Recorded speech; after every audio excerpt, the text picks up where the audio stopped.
Your Excellencies, I actually was supposed to have been at the front end of this before Professor Urama will have made his presentation, but my schedule with meetings have not made it possible for me to be here earlier.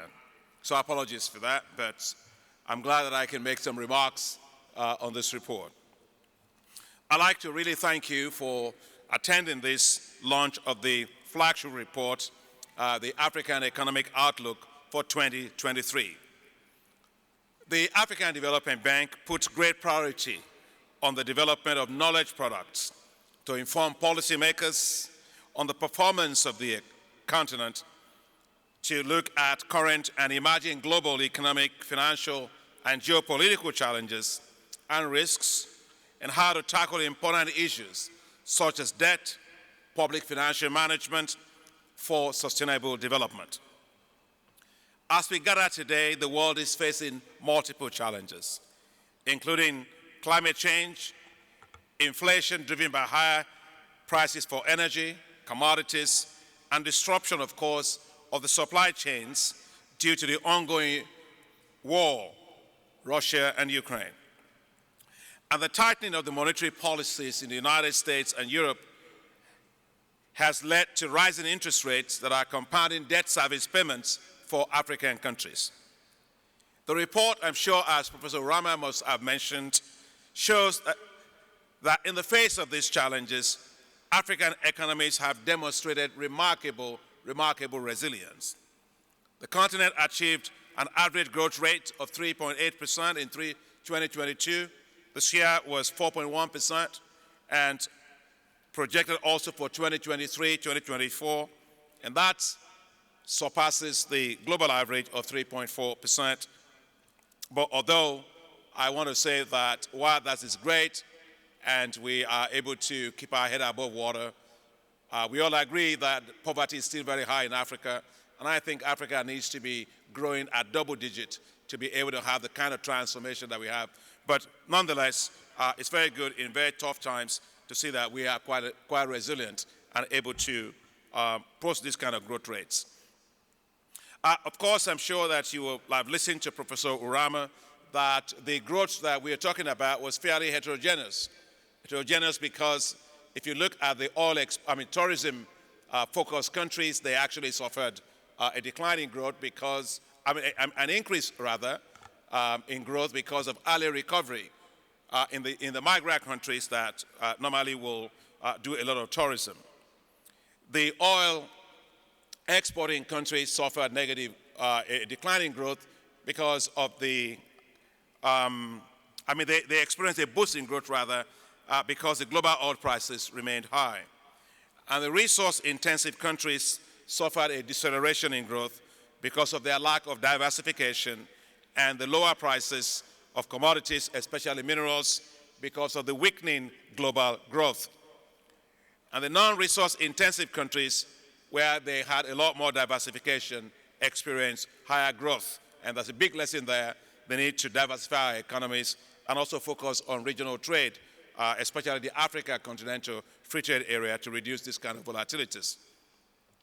So it's clear that African countries are moving in the right direction. I was particularly pleased to see in this report that 5 out of the 6 pre-pandemic top-performing countries are said to be back in the league of the world's 10 fastest growing economies for 2023 and 2024.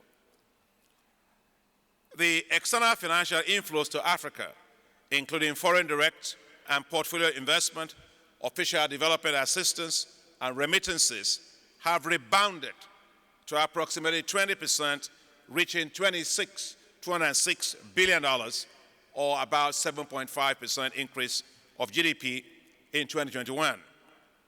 This is up from roughly $180 billion, or 7.4% of GDP in 2020 during the COVID-19 pandemic.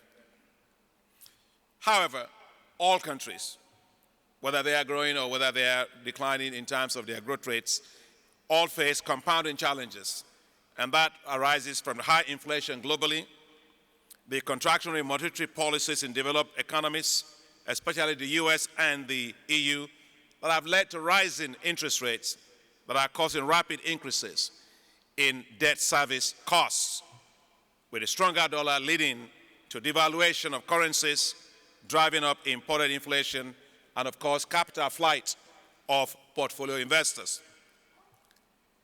The report shows that 25 countries are either in high risk or in debt distress. They saw the highest increase in debt service payments. So, of course, the longer the monetary policy of raising interest rates, the higher the debt vulnerabilities of countries that I have just mentioned. And this is especially critical as the debt service payments due for Africa in 2023-2025 will rise from $22 billion to $26 billion, which could lead, in fact, to more debt distress. So also challenging is a high level of domestic debt that needs to be restructured. Short tenor of this debt, as well as high coupon rates they incur, further complicates debt vulnerabilities of many countries. It is clear from this report that even as we think about the restructuring of the external debt in Africa, we have to certainly look at domestic debt restructuring as equally important. As African central banks also raise interest rates, the weakened demand for financial services could increase the risk to financial stability unless banks are supported with capital and liquidity buffers.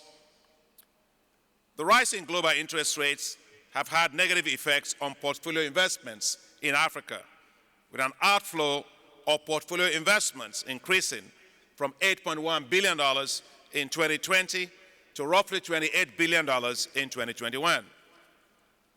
However, remittances from the report, we saw the analysis shows remittances continue to help to boost recovery as this increased across several countries due to better than expected economic recovery in the migrant destination countries.